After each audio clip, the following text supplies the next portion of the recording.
बिहार में अतिक्रमण और भू माफियाओं पर बड़े एक्शन की तैयारी है।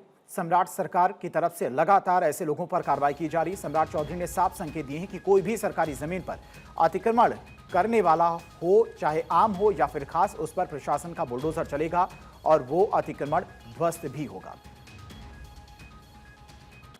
मुख्यमंत्री के बुलडोजर एक्शन की बात कहते ही बिहार सरकार ने एक्शन शुरू कर दिया। बिहार में जगह जगह बुलडोजर एक्शन की शुरुआत हो गई। जहां पर अतिक्रमण या गलत तरीके से घर बनाए गए हैं, उसे तोड़ने के आदेश जारी कर दिए गए। पटना में राजापुर स्थित दूजरा में बने 3 फ्लोर के मकान को बुलडोजर से गिराने की नोटिस भी प्रशासन ने लगा दी है। बिल्डिंग पूरी तरह से ध्वस्त करने का आदेश बिल्डिंग में रहने वाले लोगों को दिया गया है। और मेरे घर के भी सीढ़ी को तोड़ने का काम प्रशासन कर रहा है।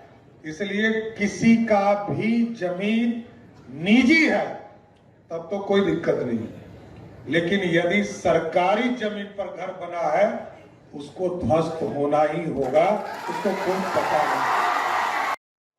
सम्राट चौधरी के आदेश के बाद बिहार पुलिस ने इसके लिए कमर कस ली। बिहार में भूमाफियाओं की अब सूची भी पुलिस मुख्यालय में बना ली है और ये सूची ईडी को भी दी जा रही है। करके हम लोगों ने दिया है, तो ये थ्रू इकोनॉमिक ऑफेंसेस हम लोग भेजते हैं, डायरेक्ट ना भेज के, तो एक प्रक्रिया है। ये भी लिस्ट आपको दी जाएगी, लेकिन करीब 1 दर्जन के आसपास में इस तरह से चिन्हीकरण किया गया है और लगातार ये और भी लोगों की लिस्टिंग की जा रही है। अब वो विशेष आपको बता देंगे, मोतिहारी में भी है, पटना में भी है, बेगूसराय में भी है। इस तरह के जो बड़े ज़िले हैं जहाँ पे ये बहुत ज़्यादा प्रीडोमिनेटली वहाँ पे हम लोग को कुछ घटनाएँ आ रही हैं, उनकी संलिप्तता आ रही है, तो उसमें हम लोग इसको डाल रहे हैं।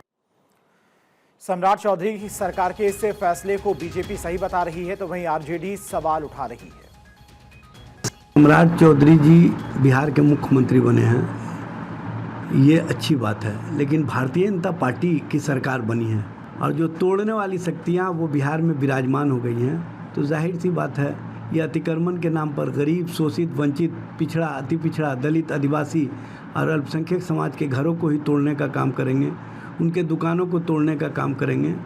लेकिन अतिक्रमण के बारे में स्पष्ट दिशा निर्देश है माननीय सर्वोच्च न्यायालय का कि अगर किसी ने अतिक्रमण कर रखा है तो उसको आप नोटिस दे करके उनको न्यायालय तक प्लीज का चांस देना चाहिए, डायरेक्ट तोड़ने की दिशा में कार्रवाई नहीं करनी चाहिए। माननीय मुख्यमंत्री सम्राट चौधरी जी जिस दिन से कार्यभार संभाले हैं उस दिन से कैसे बिहार आगे बढ़े, कैसे बिहार सुशासन से अब समृद्धि की ओर बढ़े, इसके लिए लगातार वो सक्रिय हैं।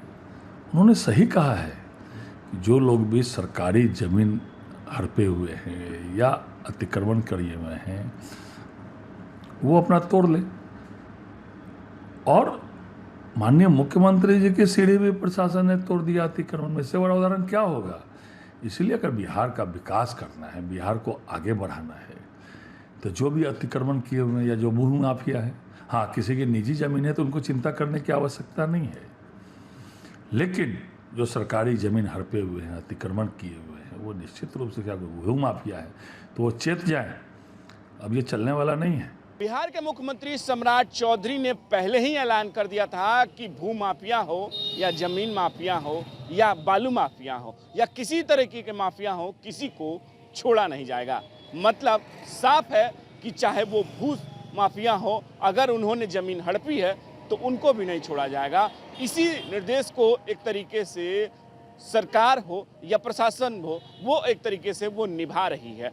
अब मुख्यमंत्री बनने के बाद सम्राट चौधरी एक्शन में हैं और इसको लेकर पटना के जो गंगा इलाके की तरफ जो घर बने हुए हैं उस पर एक्शन दिखाई दे रहा है। बाकायदा वहां नोटिस चिपका दिया गया है कि या तो घर खाली करें या तो खाली कर दिया जाएगा। पटना से मैं राजीव कमल, भारत 24।